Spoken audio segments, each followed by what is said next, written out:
There are obviously two parts to a human being.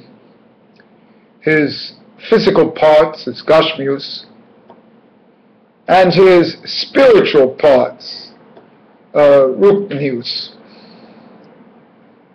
And it's not that there's a war between these two parts, but these two parts have different roles to play.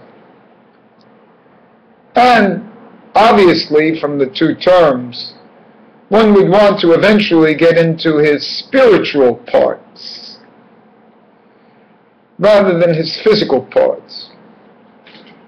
So the first part of the mentalities of any activity would be to rectify the physical aspects of an activity that would then permit you to rectify the spiritual aspects.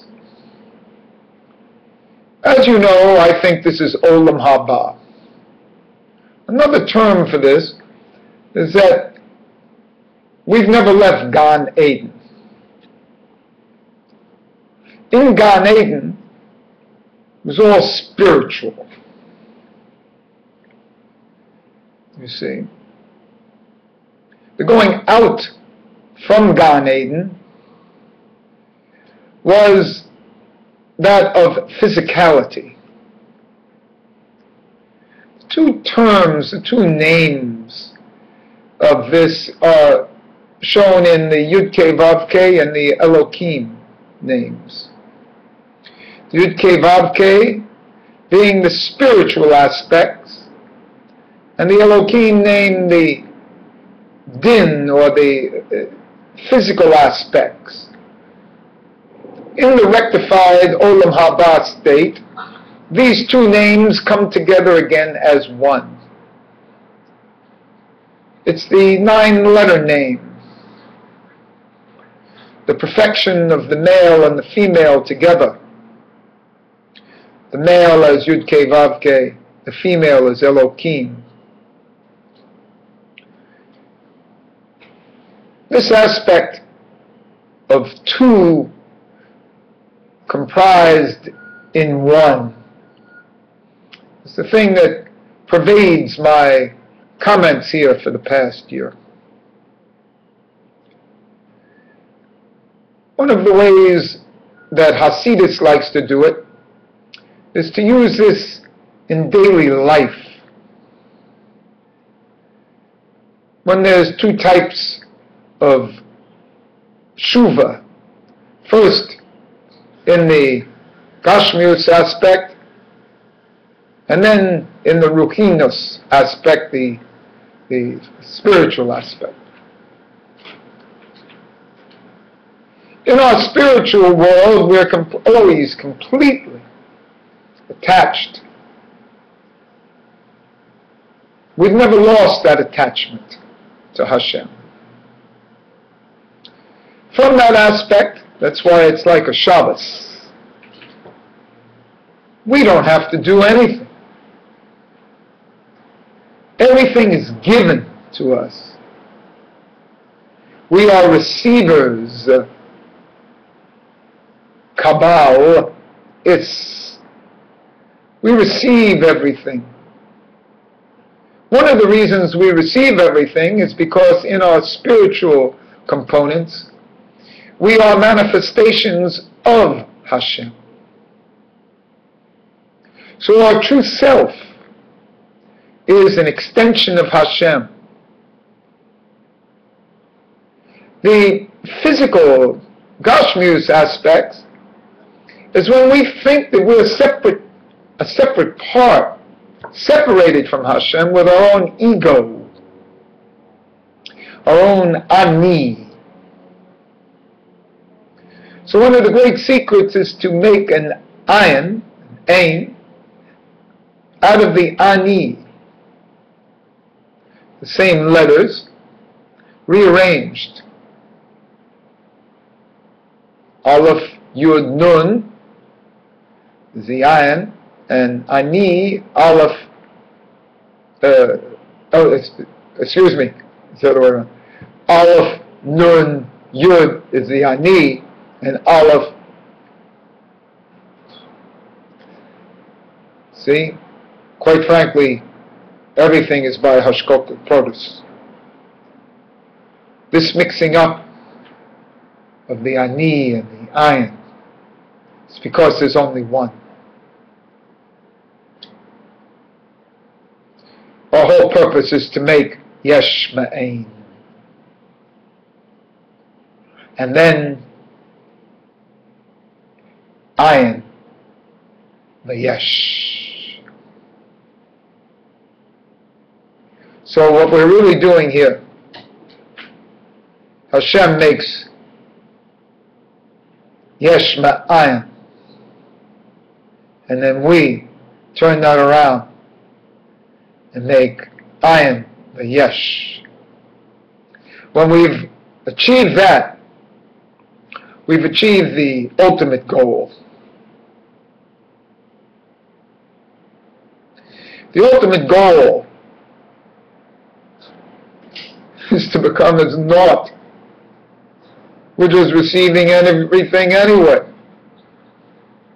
Where do we think? It's our effort? Our effort to create this building, this computer?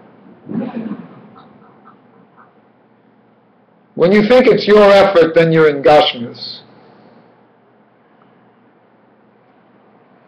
You see, and this Gashmius is the providing ego. It's the snake, the Garden of Eden.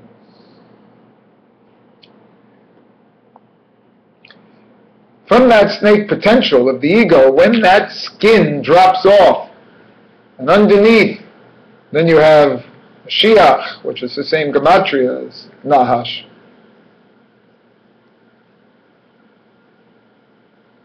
One is self-sufficient because everything is always provided for you by Hashem. It's provided for you. There's no need to struggle, to fight against somebody else, to have competition with somebody else, to be aggressive against somebody else. This is all part of the first Shuvah. And once you've done that Shuvah, then you go to the spiritual components, the second Shuvah, Shuvah of the first Shuvah. And when you've done that, then you've entered the world of what really is. That you're a spiritual being. You're Shabbos. Everything's provided for you. Like the man in the desert. Think about it.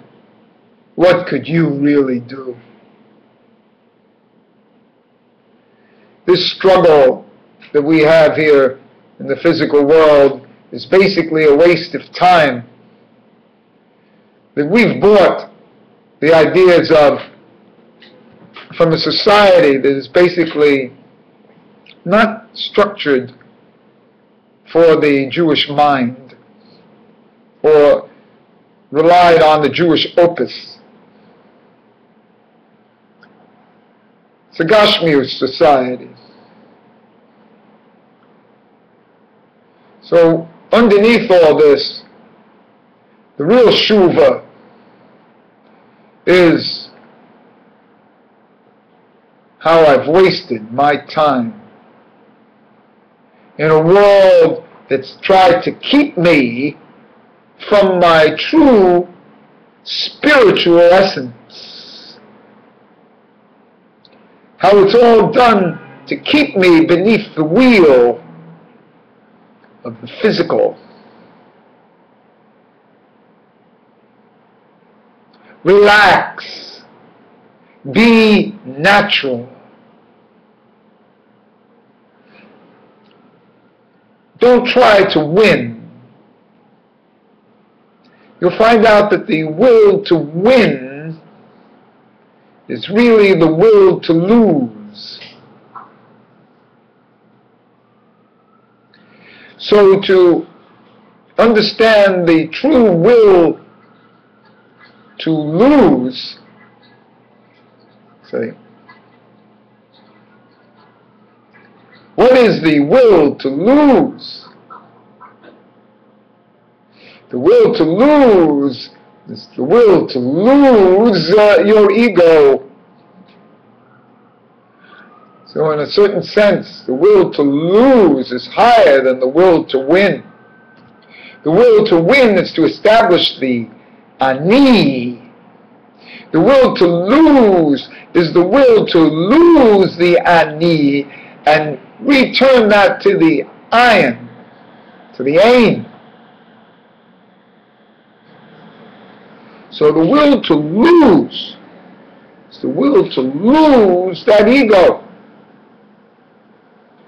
Not the will to strengthen the ego, the will to win, but the will to lose the ego. So the will to win is actually of the Gashmias world. The will to lose is of the spiritual components. So we see plenty of examples of the will to win, and then people are upset that they're not winning, but they don't understand that there's a higher source. And so underneath everything, they're being motivated by the will to lose. Will to lose that Gashmius. Will to lose that physicality. Will to lose the sense of ego that presses them to feel the necessity to be aggressive, dominant, strong, virile, masculine, forceful. All things to keep you beneath the wheel, to keep you within the societal, and also to feel upset in that societal because you haven't done that sufficiently, haven't won sufficiently, which you will never win sufficiently because there's a counterforce. That counterforce is stronger than the will to win. And it's the will to lose everything that you've won, because that's higher. That's returning to the spiritual, where everything is given to you, everything you need.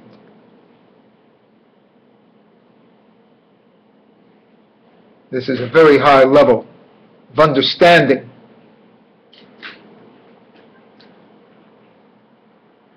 That the spiritual soul, spiritual self,